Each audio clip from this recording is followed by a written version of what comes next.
I'm Lee Smith, the host of Words That Matter. And today we have a show. I'm really excited about it. I'm really excited about speaking to our guest today. So I'm really excited about the book that he's going to be talking about, that we're talking about. His name is Harrison Koehli. He's a translator of a book that's becoming extremely popular. It's called Political Ponerology. The author was a Polish psychiatrist named Andrew Łobaczewski. Harrison is going to fill us in on all of the details, but I just want you to know how important this book has become to so many different writers and journalists today. I'm sure you're seeing a lot of it online. People like Christopher Rufo, Michael Schellenberger, just finding so much wisdom and depth in this book. And Harrison Koehli, our guest, he not only translated the book, but Harrison, well, let's bring him on, and then I'm going to flatter him directly to his face. Welcome, please, Harrison Koehli. Harrison, thank you so much for being here today. Thanks for having me, Lee. Well, one of the really wonderful things about the book, I mean, the book is profound. Your translation is great. Of course, I can't read Polish, so I'm not comparing it. But the book is so nicely written and so nicely structured.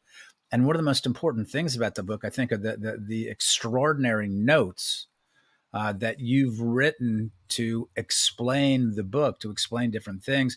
Some of the footnotes are from Łobaczewski himself, but many of them are yours, going into great detail about other research on this subject. So again, I'm going to stop yakking because I just want to hear you talk about the book, how you first got interested in the work of Andrew Łobaczewski, and how this has all come about. So again, Harrison, thank you so much for being here today.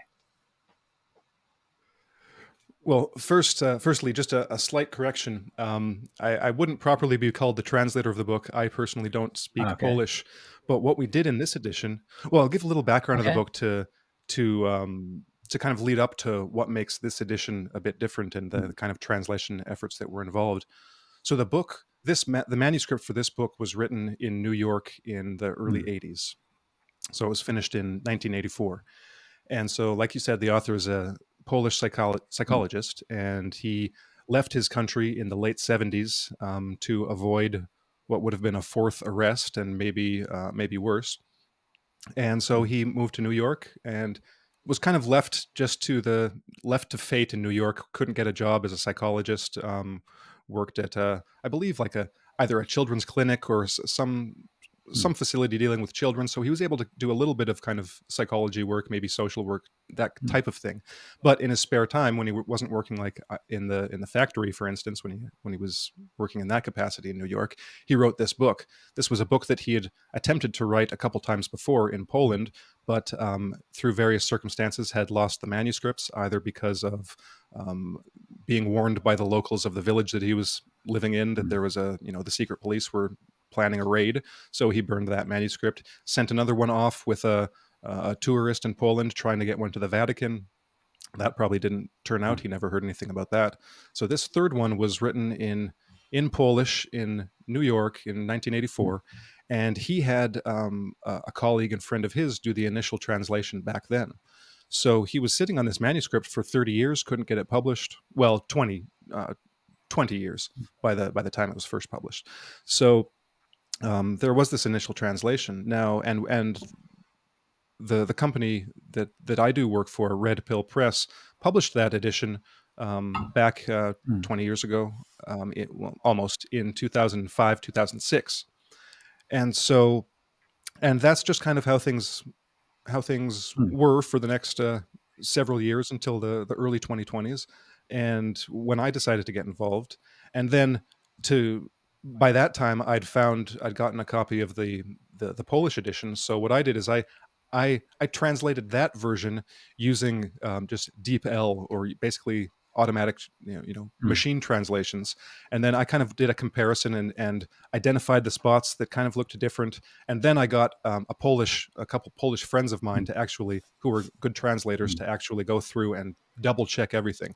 So what we've done for this edition is to essentially double check the original translation and correct any errors that were in it, and actually to add material in that wasn't in that first translation, because either through just a decision of the translator, or because Łobaczewski had added material to the Polish edition that was eventually published in Poland. So in addition to just checking the translation, and a lot of the footnotes are additional material like that, like, oh, well, in the Polish edition, here's some things that weren't included in the English edition. So in addition to that, as you mentioned, we've done a bunch of work adding footnotes, adding extra material.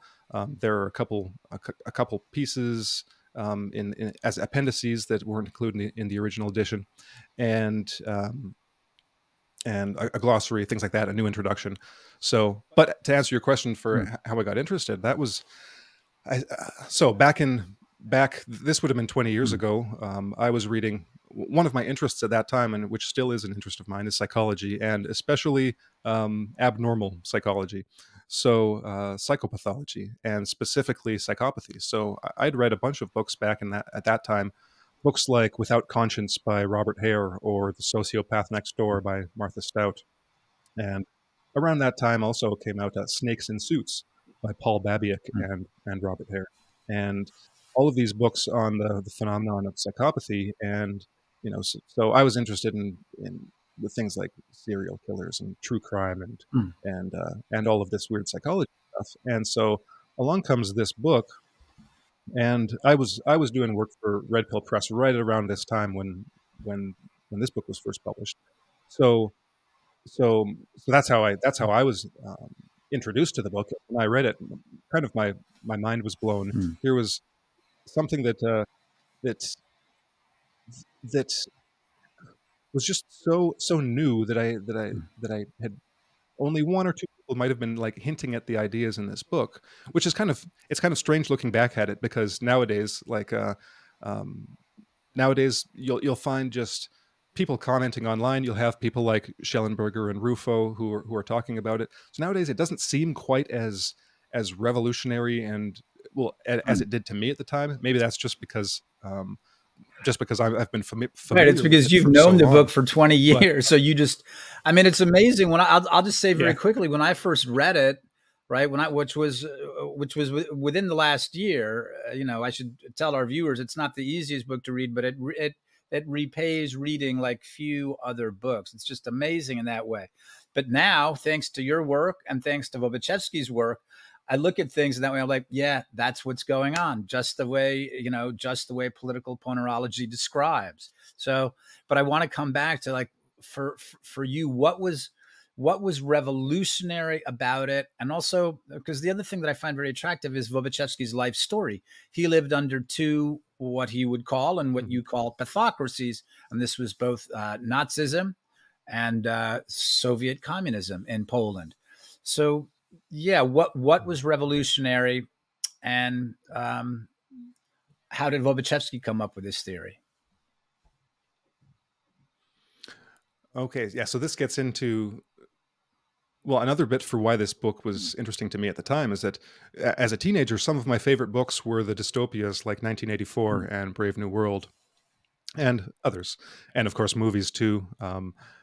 I liked all that kind of stuff. I just had this fascination with it. Now, growing up in Edmonton, Alberta, in Canada, didn't really have hands-on experience with that kind of life. So I think that's part of why it was so interesting to me, is because just this like science fiction, like a totally alien world, but not so alien, because these stories were inspired by real life experiences. And then if you read some nonfiction, like Gulag Archipelago, or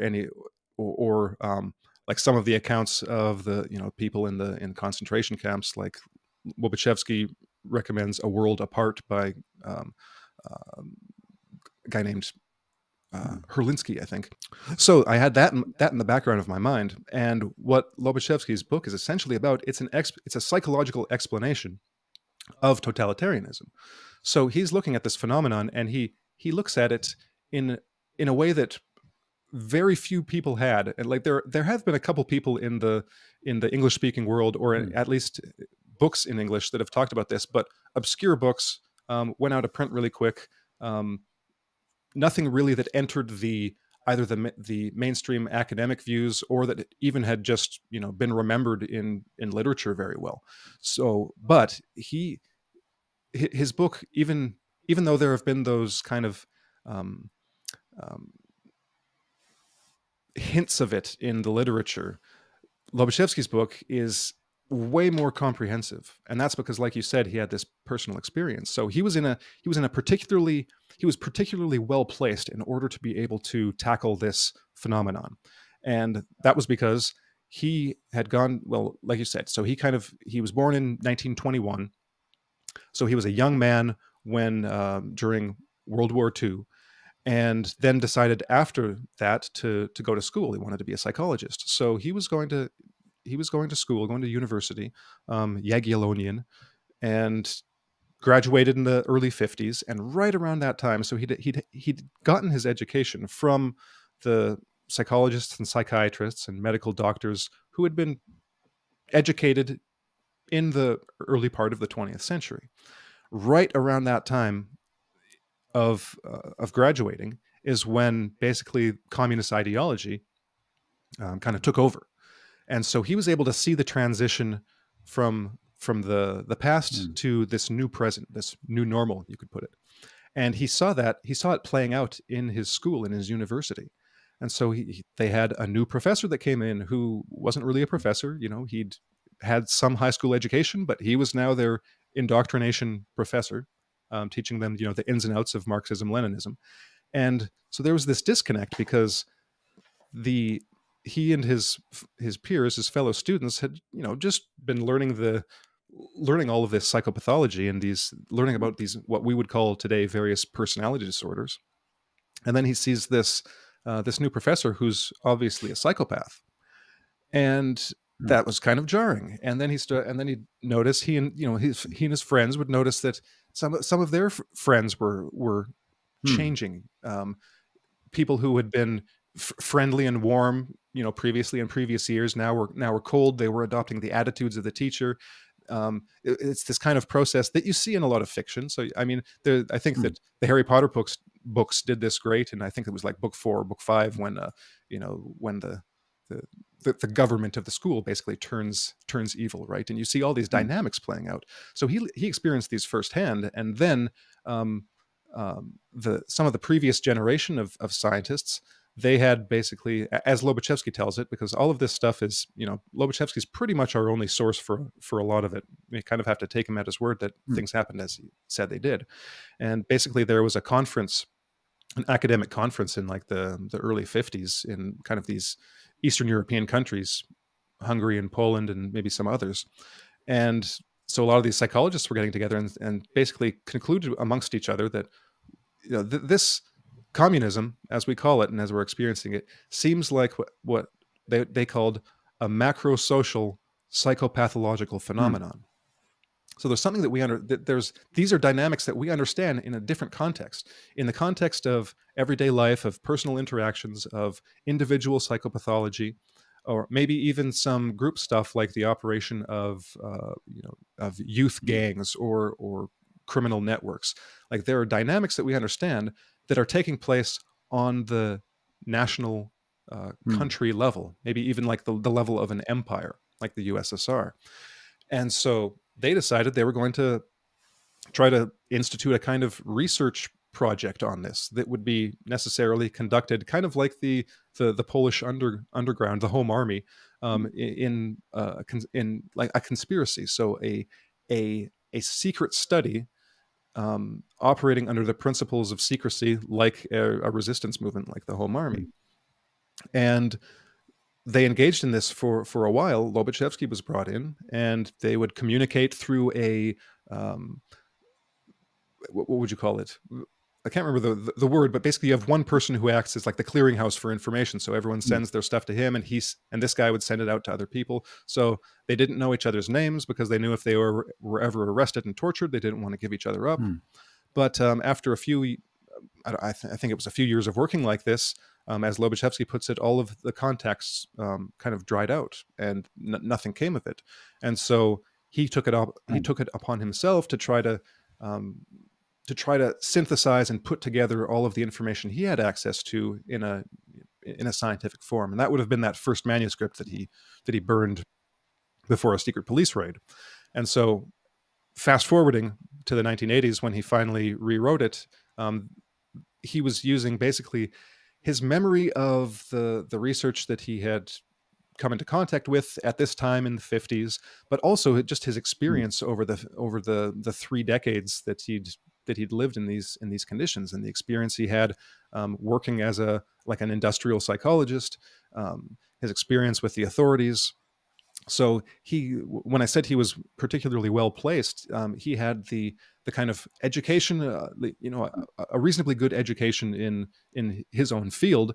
The last generation, or the last generation to receive such an education before the period of communism, and then he had the experience of applying that knowledge. He had his kind of the experience that comes with being a good clinician, and just living under this system. So the book is kind of the culmination of all of his own experiences, all of his own observations, all of the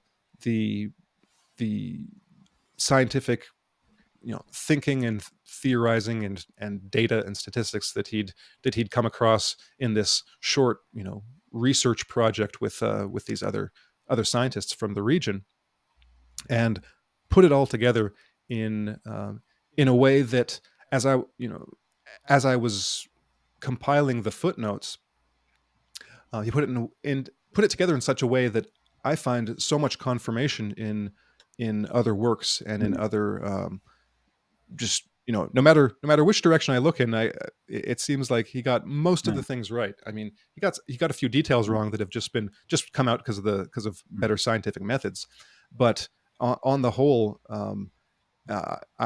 it's remarkable to me how much he got right, and how much that is being confirmed to be right. The new discoveries, new research, new perspectives that all kind of seem to come together. And I think I'd suspect that's the reason that the book spoke to me so much when I read it for the first time, is that I think part of you can just tell when something's true, when there's something that is put together in such a way that okay, this actually makes sense. This is why these things work the way they do. And we might not have all the details. We might might get a few things wrong, but there's something that just kind of leapt off the page, even though it's a difficult read, that kept me coming back to this book over and over again, because I could just tell there's something here, and it's important. Harrison. And of course, that led to the present and why we did the new edition. First of all, you tell that story amazingly. You tell the story about your engagement with it and Łobaczewski, his work. It's an amazing story. We have to cut away for less than a minute. People are watching on YouTube and Facebook. Please make sure you make the jump with us to Epoch TV exclusively. We're having an amazing conversation with the great Harrison Koehli. And when we come back, what I want to know is I want a little more detail. We want some more detail on what Łobaczewski's theory is, what ponerology is, and how that will help inform us understand and form our understanding of what we're seeing today in our country and around the world. Make the jump. We'll be away less than a minute. Come back with Harrison Koehli. See you in a sec. We're finally out of the prison of communism, and there's just nothing to worry about. I think a lot of immigrants like me probably feel the same. But it was 2020. 2020 come the turning point for me. And when I saw the riots going on in American streets, that hit me so hard. And that's cultural revolution. The history of the horror of communism was never taught to the Americans. When they saw something as horrific as 2020 riots, they have no reference point. And to people back in China, we recognize it. And that's why I eventually quit my job and started to devote my whole time to write this book.